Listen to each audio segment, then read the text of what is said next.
نحمده ونصلي على رسوله الكريم أما بعد فأعوذ بالله من الشيطان الرجيم بسم الله الرحمن الرحيم سل بني إسرائيل كم آتيناهم من آية بينة ومن يبدل نعمة الله من بعد ما جاءته فإن الله شديد العقاب زين للذين كفروا الحياة الدنيا ويسخرون من الذين آمنوا والذين اتقوا فوقهم يوم القيامة والله يرزق من يشاء بغير حساب.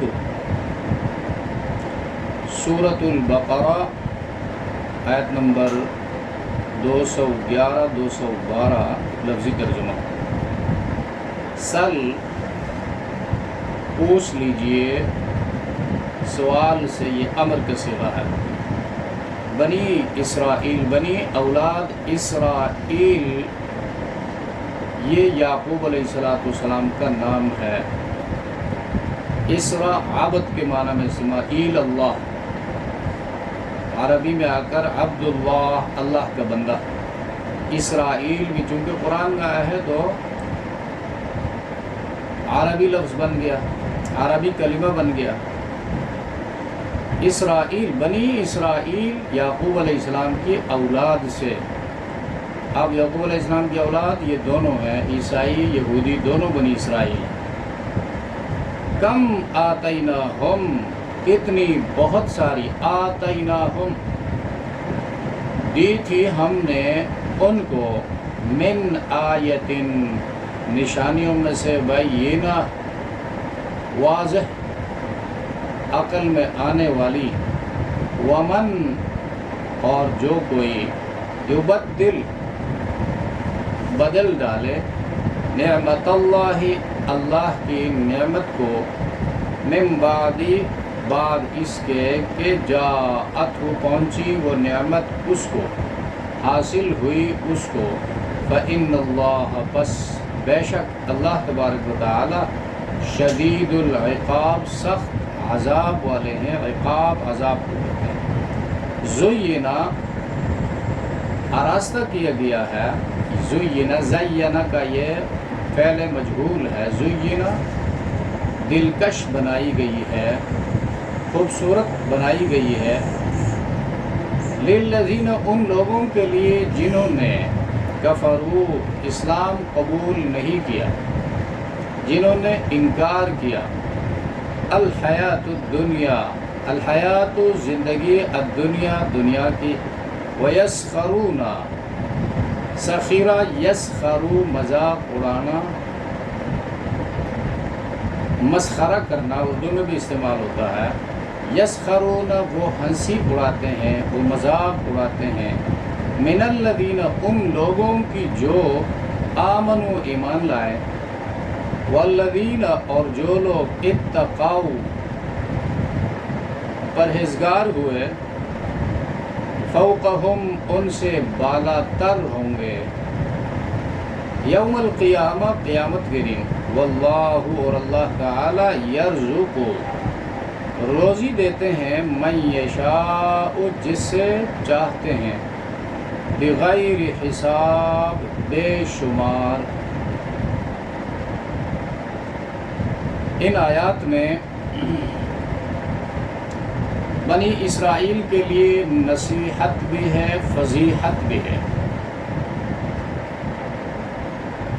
اور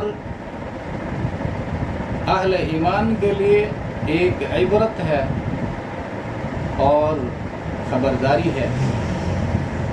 اس لیے کہ آخری امت محمد رسول اللہ صلی اللہ علیہ وسلم کی امت ہے. اس کے بعد قیامت آ سکتی ہے، دوسری امت نہیں آ سکتی. تو ان سے کہا گیا ہے کہ دیکھو تمہیں بھی کتاب عطا کی گئی ہے، پیغمبر تمہارے لیے بھی بھیجا گیا ہے، لہٰذا ان کے ساتھ وفا کرو. اگر تم نے بے وفائی کی تو بنی اسرائیل کی حالت سے عبرت حاصل کرو. اور یہ آپ معلوم کر سکتے ہیں، پوچھ سکتے ہیں، سل بنی اسرائیل، بنی اسرائیل سے پوچھو۔ بنی اسرائیل بہت بڑی قوم، اور اس میں بہت سارے انبیاء آئے، تینوں آسمانی کتابیں بنی اسرائیل میں نازل ہوئی۔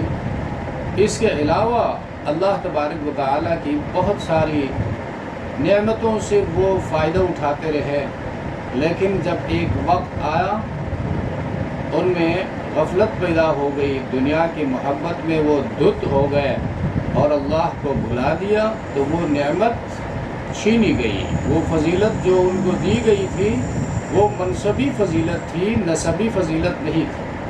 منصبی فضیلت کام کرنے کی وجہ سے تھا، وہ کام انہوں نے چھوڑ دیا، اس پہ زندگی بسر کرنا انہوں نے ترک کر دیا، اس کے بجائے اللہ کی دی ہوئی نعمتوں کو غلط راستوں پہ خرچ کرنا شروع کر دیا، تو اللہ کا فیصلہ بھی تبدیل ہو گیا ان کے حق میں اور ان کو سخت سزا دی۔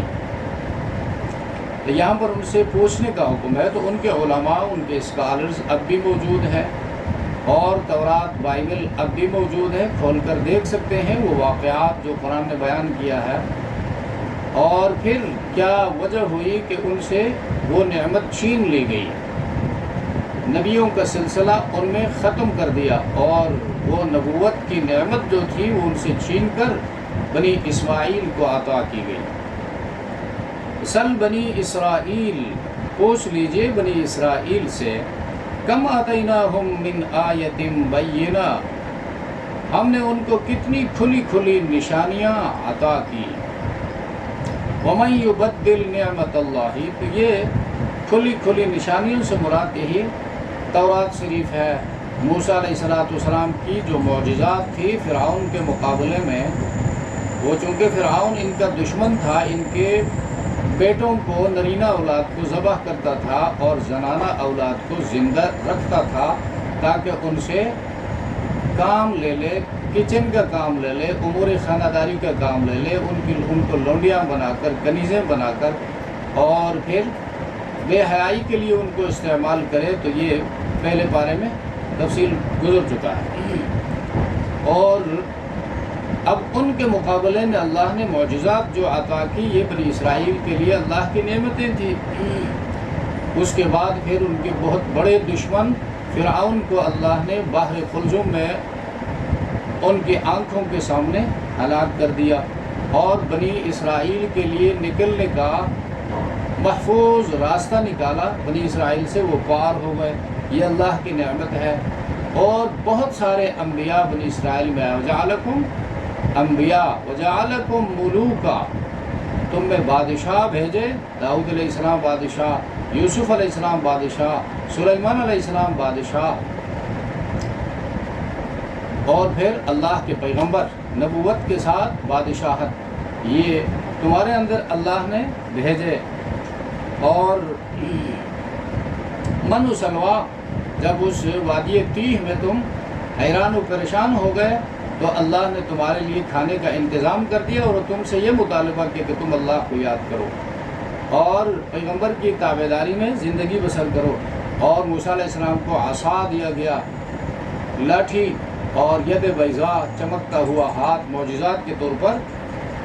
تو سل بنی اسرائیل کم آتیناہم من آیت بینہ، بہت ساری نشانیاں واضح۔ ومن یبدل نعمت اللہ، تو اب ان بہت ساری نشانیوں کے بعد ہونا کیا چاہیے؟ اللہ کی نعمتوں کا شکر ادا کرنا چاہیے۔ جو نعمت اللہ نے عطا فرمائی، مثلا فرصت ایک نعمت ہے، جوانی ایک نعمت ہے، مالداری ایک نعمت ہے، اور افرادی قوت ایک نعمت ہے، فکر کی صالحیت ایک نعمت ہے، عقل کی سالمیت ایک نعمت ہے، آنکھوں کی بینائی نعمت ہے، کانوں کی شنوائی نعمت ہے، یہ سب اللہ کی نعمتیں ہیں۔ تو ان نعمتوں کو جہاں پر جس طریقے سے لگانے کا، خرچ کرنے کا، استعمال کرنے کا اللہ نے حکم دیا ہے، اس طرح ان کو استعمال کرنا چاہیے۔ تو ان لوگوں نے بنی اسرائیل نے اس طریقے سے ان کو استعمال نہیں کیا، اور اللہ کے دین کو انہوں نے، اللہ کی کتاب کو انہوں نے آہستہ آہستہ پس پشت ڈال دیا۔ تو وَمَن يُبَدِّلْ نِعْمَةَ اللَّهِ، یہاں پر یہ آیت جو پھر عام ہے، من آیت بینہ پہ بات پوری ہو گئے، وقف ہے۔ وَمَن يُبَدِّلْ، اللہ کی سنت بیان ہو رہی ہے، اللہ کا قانون، جو کوئی چاہے وہ بنی اسرائیل میں سے ہو، چاہے بنی اسماعیل میں سے ہو، چاہے اپنے کو مسلمان کہلائے یا کچھ اور کہلائے، وَمَن يُبَدِّلْ، جو کوئی بدل ڈالے، نعمت اللہ، اللہ کی نعمت کو، من بعد ما جاءت، ہو اس کو ملنے کے بعد، وہ نعمت اس کو پہنچ گئی اور اس نعمت کو انہوں نے بدل ڈالا، فَإِنَّ اللَّهَ شَدِيدُ الْعِقَابِ، تو بے شک اللہ تبارک و تعالی سخت عذاب والے ہیں۔ اس آیت پہ پہنچ کر اہل ایمان کو، خصوصاً اہل پاکستان کو سوچنا چاہیے۔ ہم کہتے ہیں پاکستان ایک نعمت ہے اور آزادی ایک نعمت ہے، اور اس پاکستان کے حاصل ہونے سے پہلے رو رو کر، صلاۃ حاجات پڑھ کر، دعائیں کر کر کے، یہ اللہ سے وعدہ کر کے یہ نعمت ہم نے حاصل کی۔ اور وعدہ کیا کیا تھا کہ یا اللہ ہمیں ایک ملک، خطہ ارضی، زمین کا ٹکڑا عطا فرما، جس میں ہم تیرے احکامات، تیرے رسول کے طریقوں کے مطابق اپنا کر زندگی بسر کریں گے اور تجھے راضی کر کے دنیا سے جائیں گے۔ یہ مسئلہ تھا۔ پاکستان کا مطلب کیا؟ لا الہ الا اللہ محمد الرسول اللہ۔ ہو کہ وہ نعمت جو ہے حاصل ہو گئی، اور 1 کروڑ جانوں نے قربانیاں پیش کی، کسی کو دریا برد کیا گیا اور کسی کا گلا گھونٹا گیا۔ تحریک آزادی کی تحریرات جب مطالعہ کرتے ہیں تو رونگٹے کھڑے ہو جاتے ہیں۔ کتنی قربانیاں دی گئی ہیں اس ملک کے لیے، مہاجرین کے ساتھ کیا ہوا، عورتوں کے ساتھ کیا ہوا، اور یہ سارا کچھ جو ہے کس مقصد کے لیے کیا گیا تھا؟ تاکہ مسلمان اپنے اکثریتی علاقوں میں اللہ کے قانون کو، جو قرآن کی شکل میں ان کے پاس ہے، عملی کرے اور اپنی پارلیمنٹ میں اس کو رکھ دے، اپنی عدالتوں میں اس کو امپلیمنٹ کرے، اس کے مطابق فیصلے کرے۔ لیکن پاکستان بننے کے بعد سب سے پہلے جس چیز کو بلایا گیا وہ وہی نظریہ تھا، اللہ کے ساتھ جو کیا ہوا وعدہ تھا، سب سے پہلے اس کو بلا دیا۔ اور ہم نے سیاسی فرقہ واریت اختیار کی، جس کو پارٹی کہا جاتا ہے، سیاسی فرقہ واریت۔ جس طرح مذہبی فرقہ واریت جائز نہیں ہے، یہ سیاسی فرقہ واریت بھی جائز نہیں ہے۔ اور اس سیاسی فرقہ واریت کی وجہ سے ہر ایک نے اپنی کھچڑی پکائی، کسی نے سوشلزم کا نعرہ بلند کیا، کسی نے کیپٹلزم کا نعرہ بلند کیا، اور ان کے مقابلے میں پھر پاکستان کے حصول کے مقصد کو سامنے رکھ کر کچھ اسلام پسند لوگ سامنے آئے، اسلام کا نعرہ بلند کیا۔ اب وہ نعروں کی حد تک ہیں لیکن نافذ نہ ہو سکا، اور مسلمانوں نے اللہ کے ساتھ کیا ہوا وعدہ کی خلاف ورزی کی۔ تو اللہ کا فیصلہ کیا ہوا؟ وَمَن يُبَدِّلْ نِعْمَةَ اللَّهِ، جس نے بدل ڈالا اللہ کی اس نعمت کو، مِن بَعْدِ مَا جَاءَتْهُ، اس قوم تک، اس بندے تک پہنچنے کے بعد اس کی ناشکری کی، فَإِنَّ اللَّهَ شَدِيدُ الْعِقَابِ، تو اللہ بھی سخت عذاب والا ہے۔ تو 75 سال گزر گئے، ہم سنبھل نہ سکے، منگتے لوگ بن گئے، کبھی IMF کے آگے بھیک مانگتے ہیں، اور سودی نظام جو ہے وہ اللہ اور رسول کے ساتھ اعلان جنگ ہے، اس سودی نظام کے لیے لڑتے ہیں، لوگ ہیں سودی نظام کے دفاع کے لیے آرٹیکل لکھتے ہیں، دلائل پیش کرتے ہیں اور کہلاتے ہیں اپنے کو مسلمان، وہ سو کالڈ مسلم ہیں، حقیقت میں ان کو مسلمان نہیں کہا جا سکتا۔ تو اللہ فرماتا ہے پھر جب میرے ساتھ تم نے وعدہ خلافی کی تو میرا عذاب بھی دیکھو، میرے عذاب کے کوئی پیر نہیں ہوتے اور عذاب کا کوئی دم نہیں ہوتا، وہ یہی ہے کہ 70 سال سے تم سنبھل نہیں سکتے اور 70 سال اور بیت جائیں گے جب تم نے اللہ کے ساتھ وعدہ وفا نہیں کیا تو مزید پریشانیوں میں پھنس جاؤ گے۔ سالانہ آپ دیکھتے ہیں پھر قواریت ہے تو اس ملک میں ہے، قتل و قتال ہے تو اس ملک میں ہے، اور آفتیں آتی ہیں تو اس ملک کے اوپر ہیں، اور گمراہیاں پھیلتی ہیں پیدا ہوتی ہیں تو اس ملک میں ہیں، اور بڑے بڑے لوگوں کو قتل کیا جاتا ہے، چاہے وہ دنیاوی حوالے سے بڑے مائنڈ کے لوگ ہیں، شخصیات ہیں، یا دینی حوالے سے قتل ہوتے ہیں تو اس ملک میں ہوتے ہیں، اور وبائیں کورونا کی شکل میں کہو یا کسی اور ڈینگی کی شکل میں، کسی اور وائرس کی شکل میں، اور سیلابوں کی شکل میں، طوفانوں کی شکل میں، اور فصلوں کے اوپر امراض کی شکل میں، یہ سب عذاب کی شکلیں ہیں۔ اللہ فرماتا ہے لعلہم یضرعون، یہ اس لیے بھیجتا ہوں کہ یہ مسلمان خبردار ہو جائے اور واپس لوٹے، یو ٹرن لے لیں۔ یہ ملک کس لیے حاصل کیا گیا تھا؟ کیا یہ مغربی جمہوریت کے لیے؟ مغربی جمہوریت مستقل کفر ہے، اور جس میں یہ کہا گیا ہے کہ طاقت کا سرچشمہ عوام ہے، اگرچہ عوام کتنے بڑے جاہل کیوں نہ ہو، طاقت کا سرچشمہ عوام ہے۔ یہ نعرہ سب سے پہلے بہت بڑے مشرک ایرسٹوٹل نے لگایا تھا، اور اس کی کتاب میں ڈیموکریسی جو ہے اس کی کتاب میں یہ نعرہ اٹھایا گیا، اور قرآن کہتا ہے ان القوۃ للہ جمیعا، طاقت کا سرچشمہ اللہ ہے۔ اور پاکستان کے لیے ہم نے صرف آئین بنایا، اور اس آئین میں ہم نے لکھا کوئی قانون قرآن و سنت کے خلاف نہیں بنایا جائے گا، نہیں بنایا جائے گا۔ اور ماحول میں آپ دیکھ لیں کوئی قانون قرآن و سنت کے مطابق نہیں ہے،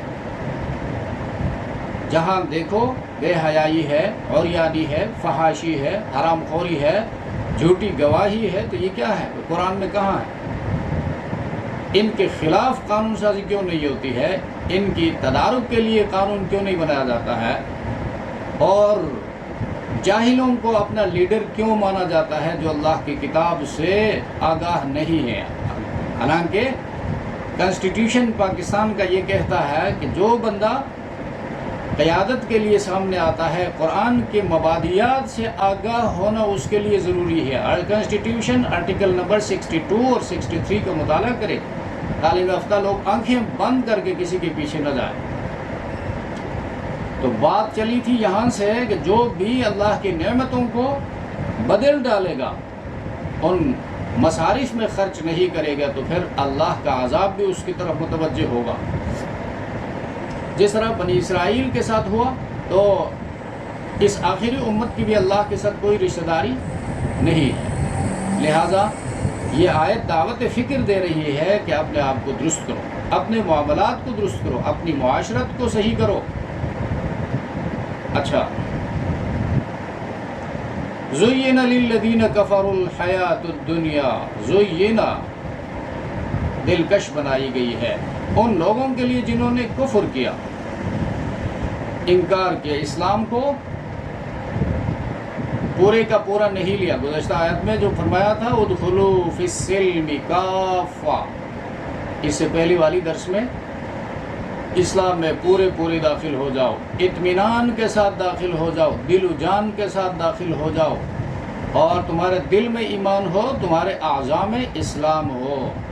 یہ نہیں کہ نماز بھی پڑھتا ہے، روزہ رکھتا ہے، اور سود کے بارے میں تھوڑا ہیزیٹیشن کا شکار ہے کہ بھائی آج کل تو سود کے بغیر زندگی بسر کرنا تقریباً ناممکن ہے، امپاسبل ہے، یہ صحیح مسلمان نہیں ہے، یہ پورے اسلام میں داخل نہیں ہوا ہے۔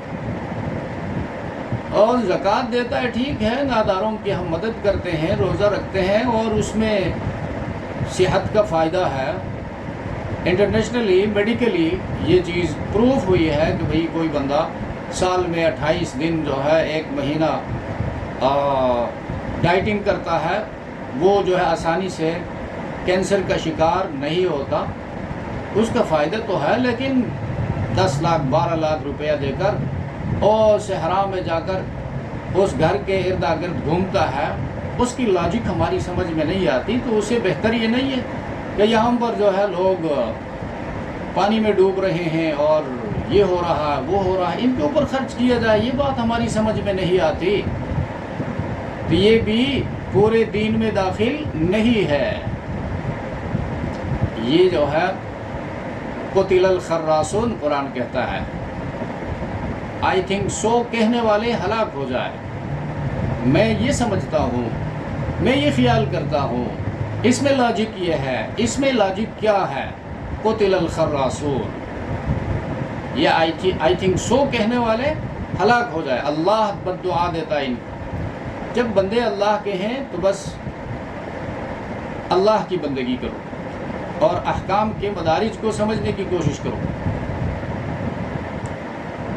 متاثرہ لوگوں کے اوپر، ناداروں کے اوپر خرچ کرنا بہت اچھا کام ہے، بہت اچھی بات ہے، لیکن فرض جب فرض ہو گیا تو وہ مینڈیٹری ہے، اس کو چھوڑنے کی صورت میں آپ کو سزا ہو سکتی ہے، لیکن ناداروں پر خرچ نہ کرنے کی صورت میں، خصوصاً جب آپ کے بس میں بھی نہ ہو، آپ کے جیب میں کچھ نہ ہو، پھر اللہ آپ سے نہیں پوچھے گا۔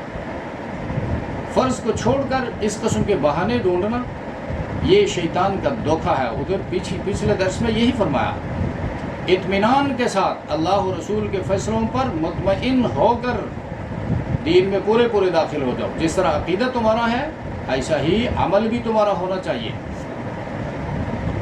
زُيِّنَ لِلَّذِينَ كَفَرُوا الْحَيَاةُ الدُّنْيَا، دلکش بنائی گئی ہے ان لوگوں کے لیے جنہوں نے اسلام قبول نہیں کیا، پورے دین کو اپنی زندگی میں جگہ نہیں دی۔